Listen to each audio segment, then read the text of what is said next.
श्रीमद् भगवद गीता। ओम श्री परमात्मने नमः। 9वां अध्याय। उसके उपरांत श्री कृष्ण भगवान बोले, हे अर्जुन, तुझ दोष दृष्टि रहित भक्त के लिए इस परम गोपनीय ज्ञान को रहस्य के सहित कहूँगा कि जिसको जानकर तू दुख रूप संसार से मुक्त हो जाएगा। यह ज्ञान सब विद्याओं का राजा तथा सब गोपनीयों का भी राजा एवं अति पवित्र, उत्तम, प्रत्यक्ष फल वाला और धर्मयुक्त है। साधन करने को बड़ा सुगम और अविनाशी है। हे परम तप, इस तत्व ज्ञान रूप धर्म में श्रद्धा रहित पुरुष मेरे को न प्राप्त होकर मृत्यु रूप संसार चक्र में भ्रमण करते हैं। हे अर्जुन, मुझ सच्चिदानंद घन परमात्मा से यह सब जगत जल से बर्फ के सदृश परिपूर्ण है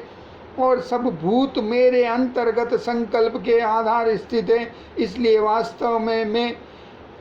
उनमें स्थित नहीं हूँ और वे सब भूत मेरे में स्थित नहीं है, किंतु मेरी योग माया और प्रभाव को देख कि भूतों का धारण पोषण करने वाला और भूतों को उत्पन्न करने वाला भी मेरा आत्मा वास्तव में भूतों में स्थित नहीं है। क्योंकि जैसे आकाश से उत्पन्न हुआ सर्वत्र विचरने वाला महान वायु सदा ही आकाश में स्थित है, वैसे ही मेरे संकल्प द्वारा उत्पत्ति वाले होने से संपूर्ण भूत मेरे में स्थित हैं। ऐसे जान हे अर्जुन, कल्प के अंत में सब भूत मेरी प्रकृति को प्राप्त होते हैं, अर्थात प्रकृति में लय होते हैं, और कल्प के आदि में उनको मैं फिर रचता हूँ।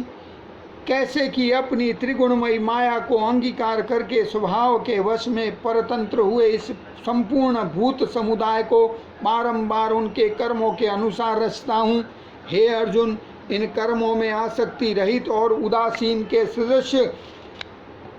स्थित हुए मुझ परमात्मा को वे कर्म नहीं बांधते। हे अर्जुन, मुझ अधिष्ठाता के सकाश से यह मेरी माया चराचर सहित सर्व जगत को रचती है और इस ऊपर कहे हुए हेतु से ही यह संसार आवागन रूप चक्र में घूमता है।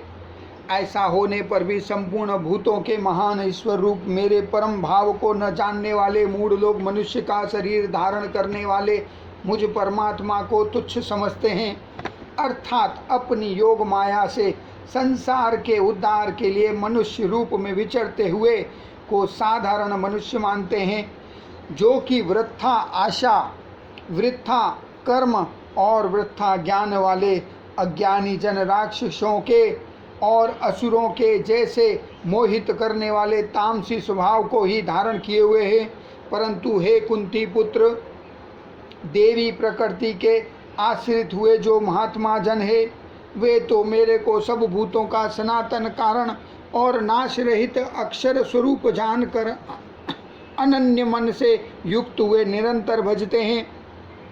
वे दृढ़ निश्चय वाले भक्तजन निरंतर मेरे नाम और गुणों का कीर्तन करते हुए तथा मेरी प्राप्ति के लिए यत्न करते हुए और मेरे को बारंबार प्रणाम करते हुए सदा मेरे ध्यान में युक्त हुए अनन्य भक्ति से मुझे उपासते हैं।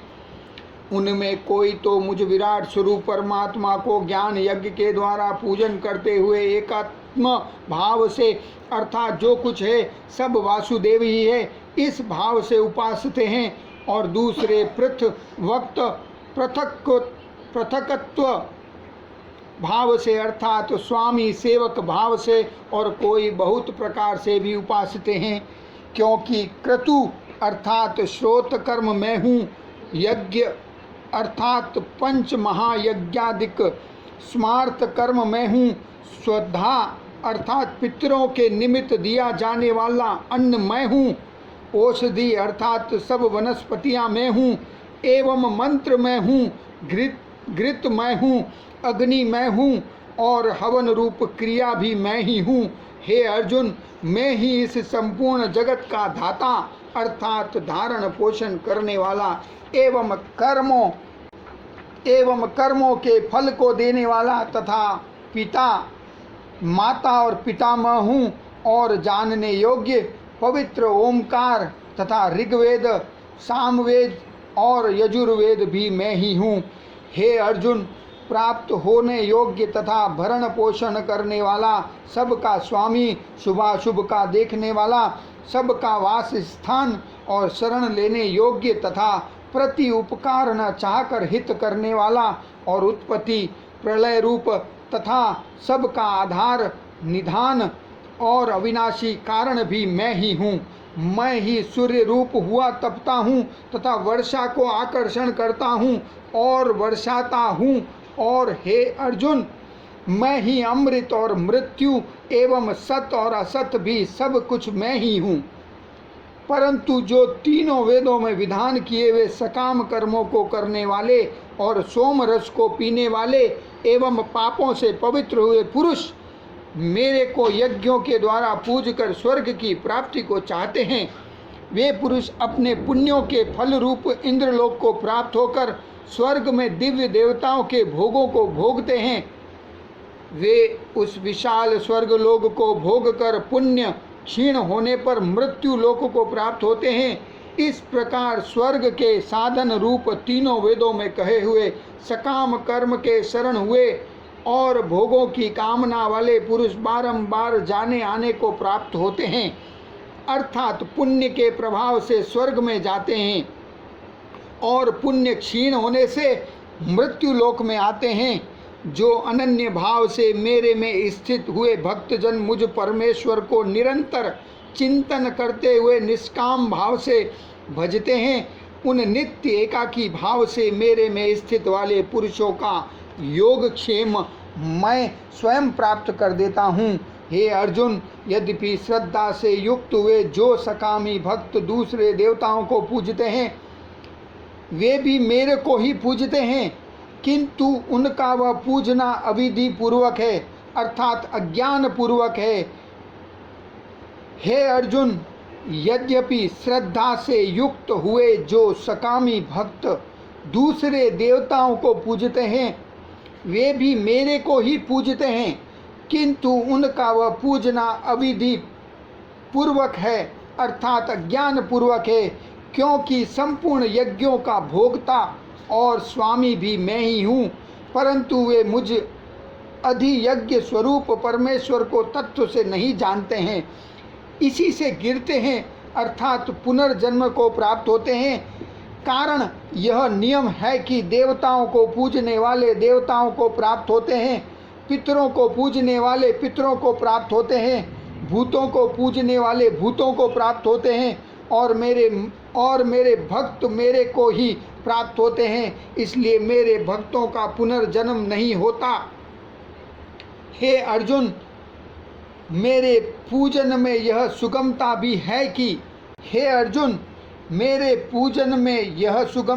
है कि पत्र पुष्प फल जल इत्यादि जो कोई भक्त मेरे लिए प्रेम से अर्पण करता है, उस शुद्ध बुद्धि निष्काम प्रेमी भक्त का प्रेम पूर्वक अर्पण किया हुआ वह पत्र पुष्पादिक मैं सगुण रूप से प्रकट होकर प्रीति सहित खाता हूँ। इसलिए हे अर्जुन, तू जो कुछ कर्म करता है, जो कुछ खाता है, जो कुछ हवन करता है, जो कुछ दान देता है, जो कुछ स्वधर्माचरण रूप तप करता है,